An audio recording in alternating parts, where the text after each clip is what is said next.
In 1907, a small expedition left the main Amazon River and entered a blackwater tributary few men had mapped. Their mission was simple: chart the route, record any settlements, return alive. Days passed in routine silence until the forest began to feel wrong. Animals vanished. Trees showed marks too high for any man to make. On a muddy bank, they found footprints shaped like human feet, far larger than any they had seen. By the time they realized they were not alone, turning back was no longer an option. So before we continue, please make sure to leave a like and let us know where you're watching from. Thanks. The steamer left us at a bend where the main river widened and ran slow. Past that point, there were no scheduled runs, no mail, no trading posts we could trust. The captain wanted our crates off his deck before dusk. We dragged them onto a strip of mud and broken reeds and watched the boat turn away without ceremony. I had been hired in Belém as a clerk and recorder for the expedition. I could read Portuguese, Spanish, and some English, and I wrote a clear hand. The leader, Julian Rojas, said that was enough. He was a man who carried authority without raising his voice. When he spoke, the others looked to him before they answered. There were 6 of us, not counting the men we paid along the way to paddle and carry. Rojas led. Dr. Echeverria came for plants and fevers, and to keep men from dying on paper.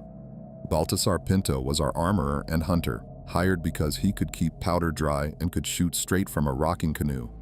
Luis Ferreira was a mechanic who claimed he could repair any engine, though past this bend, there would be none. Tomas Soria was a young assistant to the doctor, eager to prove he belonged, quick to offer himself for unpleasant work. And there was me. Our guide arrived late and made no apology. His name was Ivo, and he wore a short machete and carried a bundle wrapped in waxed cloth. He did not smile. Rojas asked him in a careful tone whether he knew the tributary that cut north through the interior. "I know where not to camp," Ivo said. Rojas did not show irritation. "Do you know the village marked on the old map?" he asked. "The one beyond the black water streams?" Ivo looked past us toward the forest wall. "There is no village marked on any map that matters," he said. Then he squatted by our crates and cut one open with the machete. He inspected the tins and the cloth and the coils of rope. When he found the salt, he nodded once, as if it had been the only test. We spent that first afternoon shifting weight into 2 canoes. The hired paddlers worked with tired faces and avoided our eyes. They had come from downriver and did not want to go far past the bend. Rojas had expected that. He had brought silver, and he had brought cheap firearms for barter. I watched him negotiate with a calm expression while he made it clear the choice was work or no pay. In the end, 3 men stayed with us: a broad-shouldered paddler named Nilo, an older man named Arama who said little, and a thin youth called Cesar who kept touching the small cross around his neck. When dusk came, the air turned thick and quiet. Insects rose in clouds that clung to our faces and hands. We pitched 2 canvas shelters on higher ground using poles cut from saplings. Echeverria ordered the men to sleep under netting and told them not to scratch bites, not even if they bled. He spoke as if he could command the body by instruction. Tomas repeated every order aloud, then went around checking knots, eager to be useful. Baltasar cleaned his rifle and laid his ammunition in a neat line on a cloth. 2 weeks in, he said to me, and half these gentlemen will be ready to turn back. "We have not gone anywhere yet," I answered. "That is when men are still honest," he said. Rojas called us together while there was enough light to see faces. He unrolled the map on a crate and held down the corners with stones. He traced our intended route with a finger. The tributary narrowed into a network of dark channels. Beyond that, the paper showed blank. At the edge of the blank space, there was a note written in an older hand: "Relatos de Gigantes," stories of giants. "We are here to confirm the route," Rojas said. "If there is a navigable channel north, we find it. If there are settlements, we record them. The region has rubber and timber and plants that no one has cataloged. We are not here to hunt legends." Tomas leaned in close to the map. "Then why bring a rifle case and extra lead?" Baltasar answered before Rojas could. "Because the forest kills the careless," he said, not looking up. Dr. Echeverria spoke in a softer tone. "And because men become careless when they hear certain stories. Fear makes them do foolish things. So we prepare, and we do not give fear a chance." Ivo had not joined our circle. He stood a few steps away and watched the dark beyond the clearing. The forest line looked solid at night, a wall of trunks and leaves. I tried to see movement between the branches, but there was only shadow and the sound of small creatures shifting. After we ate, Rojas assigned watches. He insisted on it, though Ivo said there had been no attacks in this part of the river for months. I took the second watch with Cesar. The youth sat with his knees drawn up, a machete across his lap, and kept whispering in a language I did not know. "You are praying," I said. He looked startled, then nodded. "My mother," he said in Portuguese. "She said never go into black water. It is not water, it is a road." "A road to where?" I asked, keeping my voice low. He swallowed. "To places that do not want people." I did not press him. I watched the fire shrink and listened for the rhythm of paddles against wood from the steamer, but there was nothing. When my watch ended, I woke Tomas and Nilo and lay down under the net. Sleep came in fragments. Each time I woke, the air was warmer and the forest sounded closer. In the morning, we pushed off. The canoes slid into the main current, then into the tributary where the water turned dark and still. The change was sudden. The river surface became smooth, reflecting the sky in a dull way. The banks drew in and rose. Roots and branches reached over the water, forcing us to duck. The paddlers moved with practiced silence, using paddles and short pushes with poles when the current failed. We traveled in a narrow line. Rojas sat in the front of the lead canoe with Ivo. I sat behind them with my notebook wrapped in oiled cloth. In the second canoe, Echeverria and Tomas rowed with Baltazar and Arama. Nilo kept the lead canoe steady, and Cesar paddled in the second with a stiff, hurried motion. For hours, we saw no sign of anyone. The forest did not open into clearings. There were no fishing platforms, no smoke, no cut steps down to the water. Even the birds were scarce. Once a pair of monkeys crossed above us on a branch and did not stop to watch, as if they were in a hurry. At midday, we stopped on a patch of firm ground to eat and to check for leeches. Echeverria made Tomas inspect everyone's ankles and behind knees. Baltasar used the pause to scout a short distance with his rifle and returned with nothing but a thin smile. "Game is avoiding the river," he said. "It is the heat," Tomas said quickly. Baltazar shook his head. "Heat does not make the forest empty," he replied. Ivo crouched by the waterline, studying the mud. Rojas knelt beside him. I stepped closer and saw impressions pressed deep into the bank. They were not hoofprints. They were not the small round marks of Tapper. They were human-shaped, but the length was wrong. Each print was as long as my forearm and wider than my hand. The toes were splayed. The heel sank far into the mud, deeper than seemed possible. Tomas saw them and went pale. "That is a trick," he said, then forced a laugh that did not sound like him. "Someone carved a block and stepped in wet ground." Ivo did not look up. "No," he said. Rojas kept his face calm. "How old?" he asked. Ivo pressed 2 fingers into the edge of a print and lifted them. Mud clung thickly. "Recent," he said. "Not last week." Echeverria came over and stared without speaking. Baltazar made a sound under his breath and scanned the trees. Cesar backed away until his shoulders touched the canoe. Rojas stood. He looked at each of us in turn. "We continue," he said.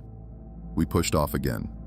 I tried to write down what I had seen, but my hand hesitated. The size of the prints did not fit any story I wanted to carry forward in ink. Still, it was the first fact that did not belong to ordinary travel, and we had been hired to record facts. As the afternoon wore on, the black water narrowed into a corridor. The air smelled different, sharp and sour. Twice we passed trees with bark scraped clean at shoulder height, the wood beneath pale and wet. Rojas asked Ivo what made those marks. Ivo said, "Something that leans close to the river." Not long after, Arama lifted his paddle and held it still. The canoes drifted. Everyone listened. From somewhere ahead, beyond a bend where the river vanished into green shadow, there came a steady sound. It was not the splash of an animal. It was not a bird call. It was a slow, repeated strike against wood, spaced as evenly as footsteps. Tomas whispered, "A drum." Ivo did not answer him. He stared into the bend as if he could see through it. Rojas spoke once, quiet but firm. "No shouting," he said. "No firing unless I order it." We rounded the bend with paddles moving gently, and the sound stopped as suddenly as it had begun.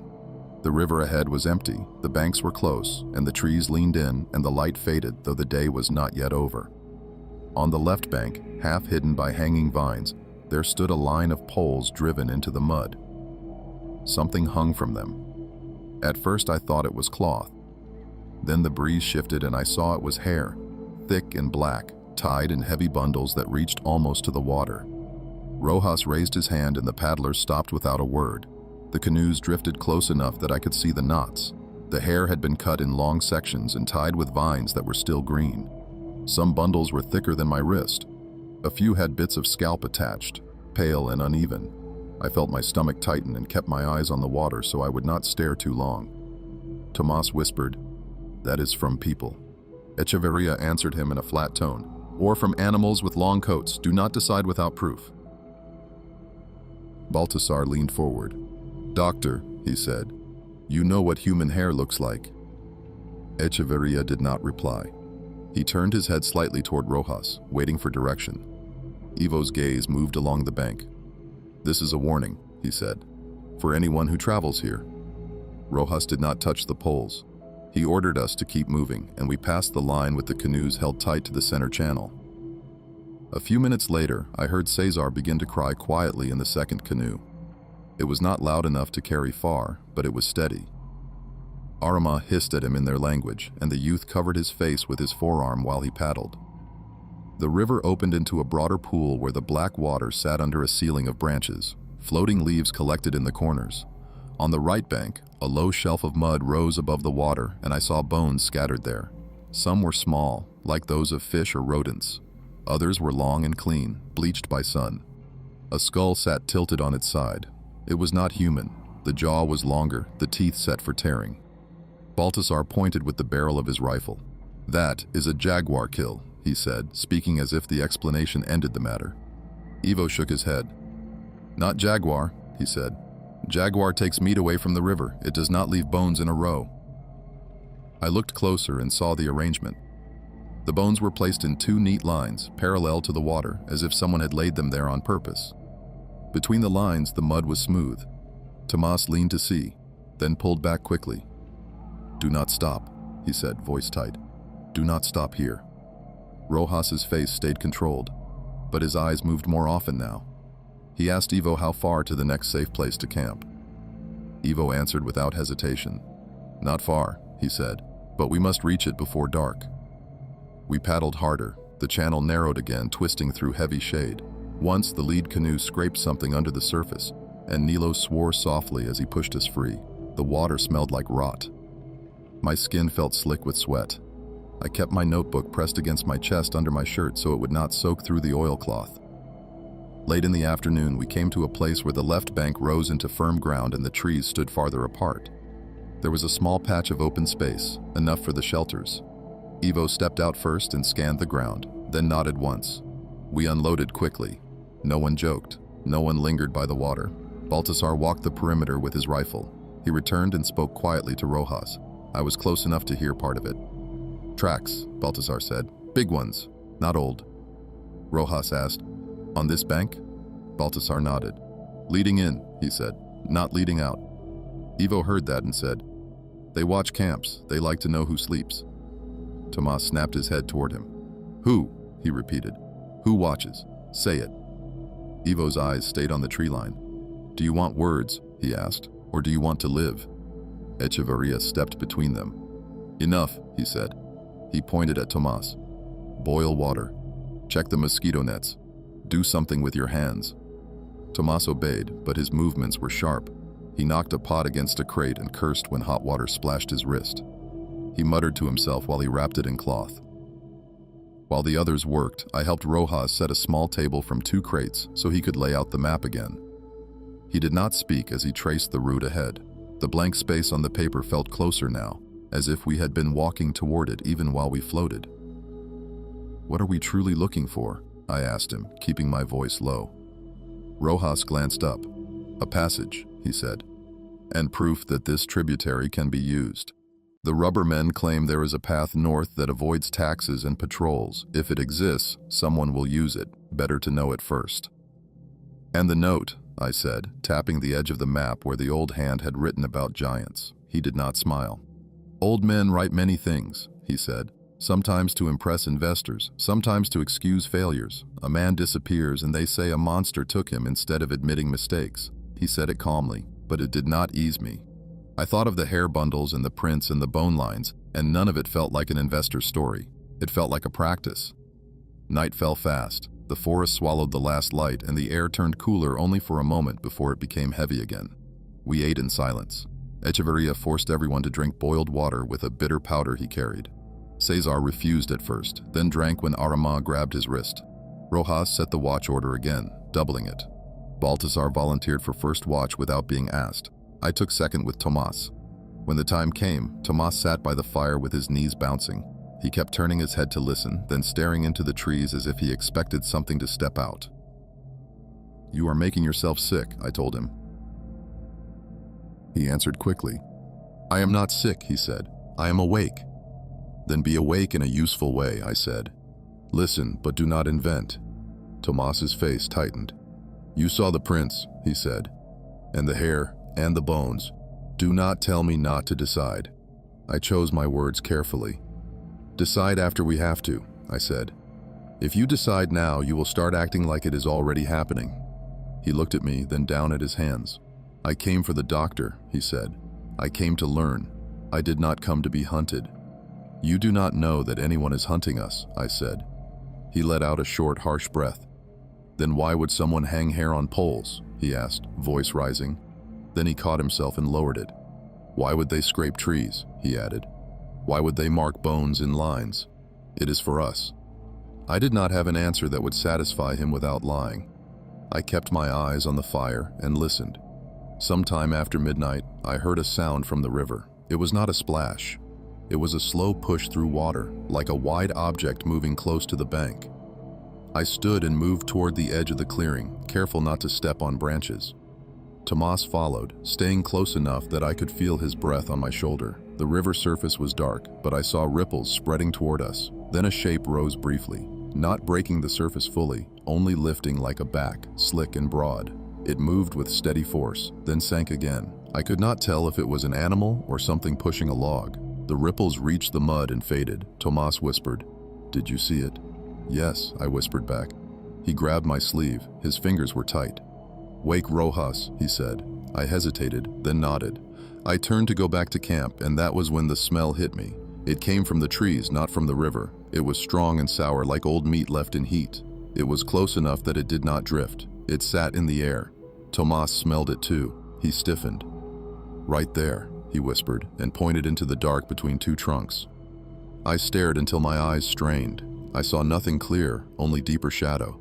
Then I saw movement low to the ground, a shift that did not belong to wind. Something heavy adjusted its position. The leaves did not rustle much, as if the body pressing them down was careful. Tomas made a small sound in his throat. He took a step back. A branch snapped softly, not loud, but deliberate. It came from the same place. The smell intensified for a moment, and then it eased, as if the source had moved away. Tomas turned and ran toward the fire without a word. I went after him, heart pounding, and I did not stop him from waking Rojas. Rojas was on his feet at once, boots on, jacket pulled tight. Baltasar came awake with the rifle already in his hands. Echeverria grabbed his bag and stood behind them, eyes sharp despite the hour. Ivo was already at the edge of the clearing, crouched, listening. Tomas spoke in a rush, words tripping over each other as he described the shape in the water and the smell in the trees. He pointed again, but the dark held nothing clear. Rojas listened without interruption. When Tomas finished, Rojas nodded once. "No firing," he said. "Not unless we see a clear target." Baltasar did not argue, but his jaw tightened. "Whatever that is," he said, "it is not afraid of us." Ivo pressed his palm to the ground, then lifted it and sniffed it. He frowned. "They are close," he said. "And more than one." Cesar began to sob again, louder this time. Arama clamped a hand over the youth's mouth and whispered harshly. Cesar shook under his grip. Rojas made a decision quickly. "We pull the canoes higher," he said. "We keep the fire low. 2 men awake at all times. If anything enters the clearing, we do not chase. We fall back to the river together."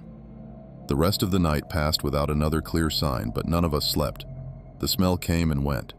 Once I heard a low sound, not a growl, not a voice, more like breath pushed slowly through a wide chest. It came from different points around the clearing, never close enough to see. When dawn finally came, it brought little relief. The light showed tracks at the edge of the camp. They circled us in a loose ring. The impressions were deep, pressed into firm soil where no human foot should have sunk that far. Some prints overlapped others. There were at least 3 sets. Tomas stared at them, silent now. His fear had hardened into something else, a fixed focus that did not blink. Baltasar knelt and measured one print against his forearm. They walked, he said, did not run. They were not rushed. Echeverria crouched beside another track. The stride, he said quietly. It is wrong, too long. Rojas straightened. We leave, he said. Now. We packed fast. No one argued. Even Ivo moved with urgency, glancing into the trees more often than before. As we shoved the canoes back into the water, I noticed something missing. Where is Nilo? I asked. No one answered at first. Then Baltasar swore and turned, scanning the clearing. Nilo's bedroll lay empty. His net was torn, cut clean through as if by a blade. There was no blood. There were no signs of a struggle, only drag marks leading toward the trees, pressed deep and straight, as if something had taken hold and walked away without effort. Cesar screamed when he saw it. Rojas moved at once, grabbing the youth and shaking him hard. Quiet, he said. You will be quiet. Tomas stepped forward. We have to go after him, he said. We cannot leave him. Ivo grabbed Tomas's arm. He is gone, he said. If you go there, you will be gone too. Tomas pulled free. You do not know that, he said. His voice broke. You do not know. Rojas stepped between them. I do know this, he said. If we enter that forest without daylight and without a clear trail, we lose more men. Nilo is already lost. I will not add to it. Tomas stared at him, eyes wide and wet. You are choosing to leave him, he said. I am choosing to keep the rest of us alive, Rojas replied. We pushed off with Tomas still shaking. The canoes moved into the channel, and the clearing vanished behind us. I did not look back. The river felt narrower than before. The banks pressed in. Overhead, branches interlocked so tightly that the light turned green and dim. The water remained smooth, broken only by our paddles. No one spoke for a long time. The paddlers worked with grim focus. Cesar had gone silent, staring straight ahead, lips moving without sound. Mid-morning, the channel split. One path ran shallow and choked with fallen branches. The other curved deeper into shadow, wider and slower. Ivo pointed to the darker route. That way, he said. Rojas studied both, then nodded. We follow the water that carries weight, he said.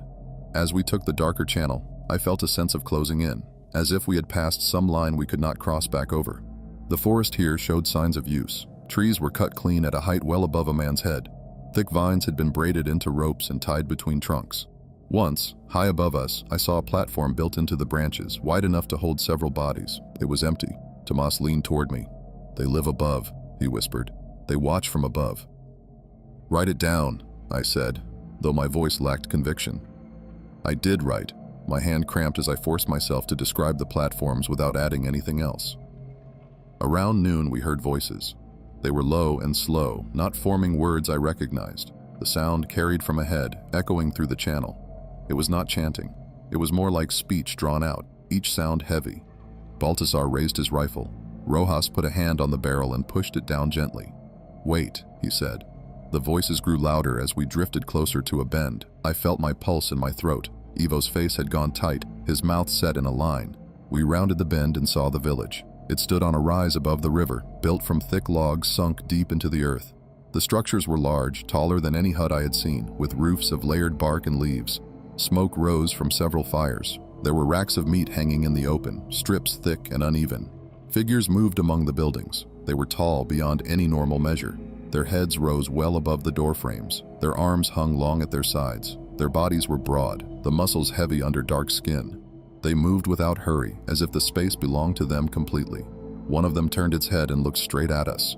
Its eyes were set forward, not like an animal's. Its face was flat and wide, the jaw thick.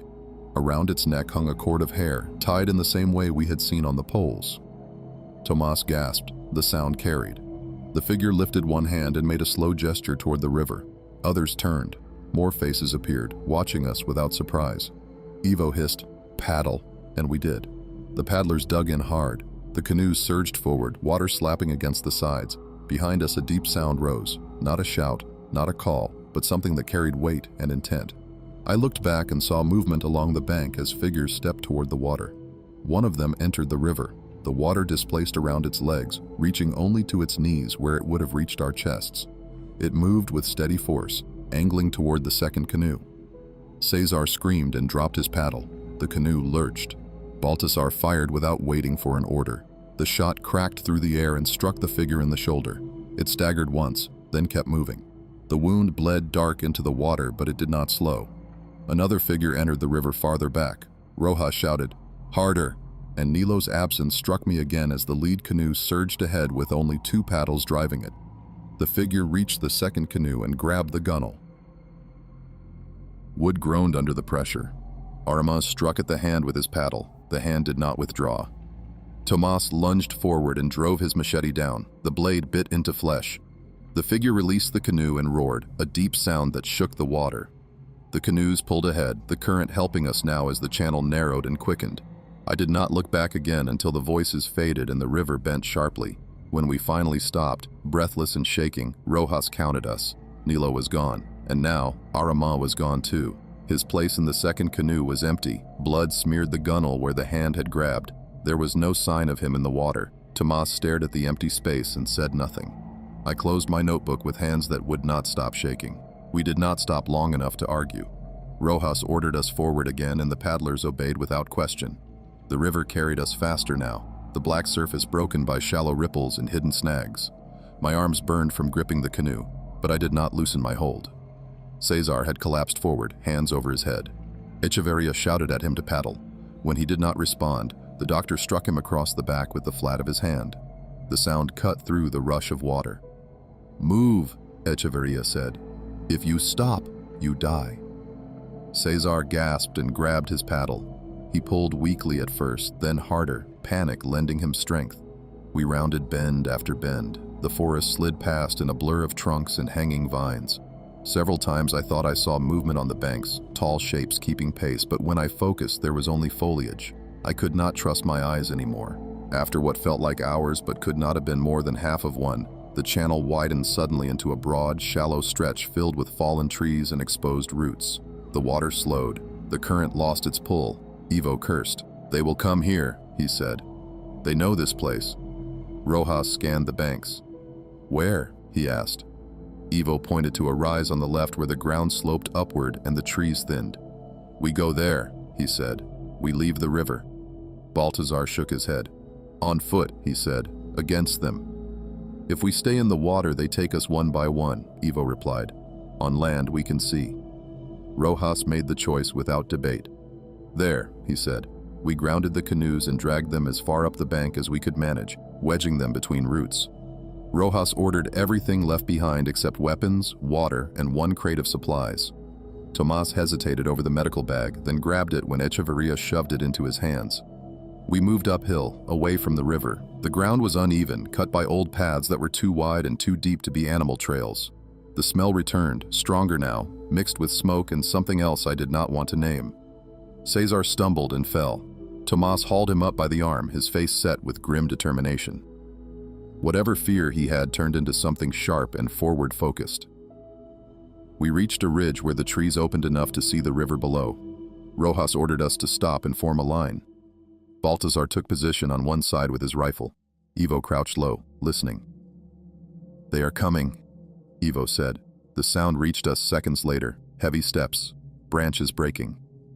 The slow breath again, closer than before. Figures emerged from the forest below, moving uphill with steady pace. There were 4 of them. Each was taller than any man I had known. Their skin bore scars, pale lines crossing shoulders and chests. They carried long wooden clubs and stone blades hafted to thick handles. Around their necks hung cords of hair. One of them held something else. It was Nilo. He was bound with vine around his chest and arms, his head lolled forward chin to chest, his feet dragged through the dirt. When one of the giants adjusted its grip, Nilo's head snapped back briefly and I saw his eyes. They were open. Tomas made a sound that was half a cry. He stepped forward. Rojas grabbed him. "No," he said. "Stay." The figures stopped a short distance away, just beyond the edge of clear ground. They stood in a loose line watching us. One of them stepped forward, the one holding Nilo. It lifted him slightly, as if showing him to us. The figure spoke. The sound was deep and slow, the words heavy. I did not understand them, but the meaning felt clear enough. This was not a warning, it was a statement. Echeverria whispered, "They are not hiding." Baltasar raised his rifle. "I can drop one," he said. Rojas did not answer at once.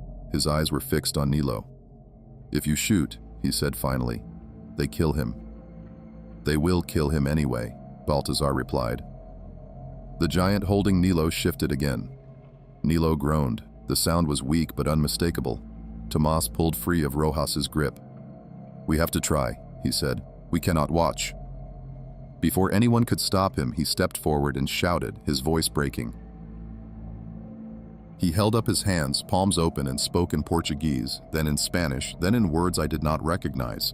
He pointed to Nilo and then to us. The giants watched him without visible reaction. Then one of them laughed. The sound was low and brief, like breath forced out. The giant holding Nilo tightened its grip and twisted. Nilo's body went slack. Tomas screamed. Everything broke at once. Balthazar fired. The shot struck one of the giants in the chest. It staggered, then roared and charged uphill. Rojas shouted orders that were lost in the noise. Ivo hurled a spear he had taken from somewhere, and it struck a giant in the thigh. The creature slowed but did not fall. Echeverria dragged Cesar back as the line collapsed. Tomas rushed forward, swinging his machete wildly. He struck flesh, cutting deep, but the giant backhanded him without effort. Tomas flew sideways and hit the ground hard. He did not get up. I saw it then, close enough to see details I had avoided before. The size was real. The strength was beyond anything we could match. This was not a fight, it was a slaughter. Rojas grabbed me by the collar and pulled me backward. "Move!" he shouted. "Run!" We fled along the ridge, away from the river and the village, into thicker forest. Balthazar fired again and again, buying seconds at a time. I did not look back until I heard a sound that froze me. It was a wet crack. I turned in time to see one of the giants seize Balthazar and lift him off the ground. Balthazar's rifle fell. The giant brought him down across its knee. Then Balthazar was gone. Rojas shoved me forward again. "Do not stop," he said. We ran until the forest closed in and the ground dropped away sharply. The trees thinned ahead and light broke through. A cliff. Below us, the river rushed through a narrow gorge, the water pale and fast. Rocks jutted from the surface. The sound was deafening. "There!" Ivo shouted. "We jump!" Cesar sobbed. "I cannot," he said. Rojas did not argue. He pushed Cesar forward. The youth screamed as he fell. Ivo jumped next, clean and controlled. Echeverria followed, clutching his bag to his chest. Rojas grabbed me last. Behind us, the giants crashed through the brush, closing the distance. Rojas met my eyes. "If you survive," he said, "ride it straight."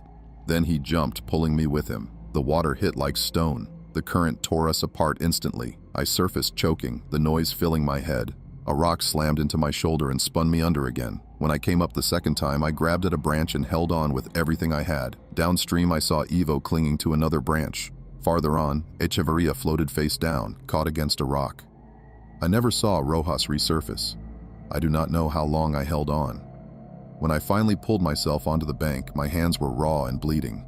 The forest was quiet again. The giants did not follow us into the gorge.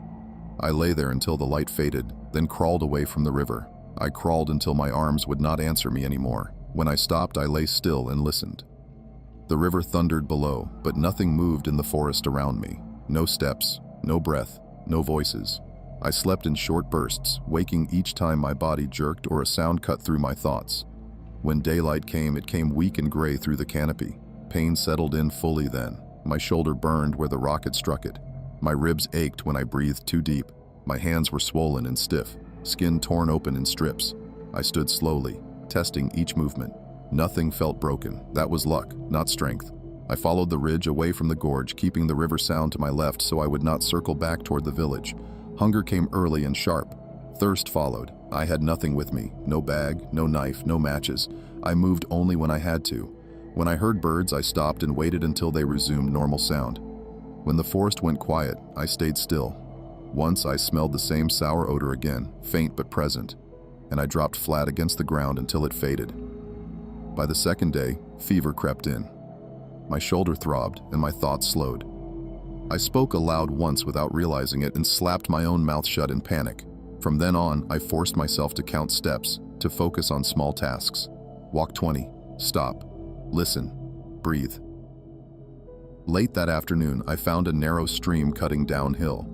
The water was clear and moving fast. I drank carefully, a little at a time, remembering Echeverria's instructions, even as I thought of his body caught on the rocks. I stayed there until night and did not light a fire. On the third day, I heard human voices. I nearly ran toward them before sense returned. I crouched behind a fallen tree and listened.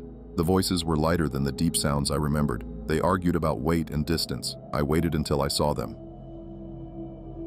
Two men came into view carrying bundles of rubber sheets on poles. They were thin and tired, their skin marked by insects. When they saw me, they froze. I raised my empty hands and said my name. My voice sounded wrong to my own ears. One of them crossed himself. The other stared at my torn clothes and bloodied hands. They took me with them without many questions. We walked until dusk, then reached a small encampment with 3 huts and a fire already burning. More men stared. Someone handed me water. Someone else gave me a piece of dried meat. I ate until my hands shook. That night, I told them only enough to explain why I was alone. I did not speak of giants. I said there was a hostile village upriver and that my group had been attacked. They accepted that. In this region, hostility required no further explanation. In the morning, they sent me downriver with a trader who had a canoe and no curiosity. It took weeks to reach a place where paper mattered again. When I finally returned to Belém, I reported to the authorities and to the men who had funded the expedition. I gave them names. I gave them dates. I gave them the route up to the point where the black water narrowed and the forest grew quiet. I did not give them the village. They pressed me for details about the deaths. I told them about the attack. I told them where the canoes were lost. I told them Rojas had gone into the river and had not come back. All of that was true. They asked about the note on the map. I said old men wrote many things. In private, I wrote everything else. I wrote about the prints that sank too deep. I wrote about the hair on poles and the bone lines by the river. I wrote about Nilo being carried like a bundle and the sound of his body going slack. I wrote about Tomas stepping forward when he should not have and Baltasar being lifted as if he weighed nothing. I wrote about the village on the rise and the figures that watched us without surprise. I did not publish it. I sealed it with my name and the year and left it with a clerk who owed me a favor.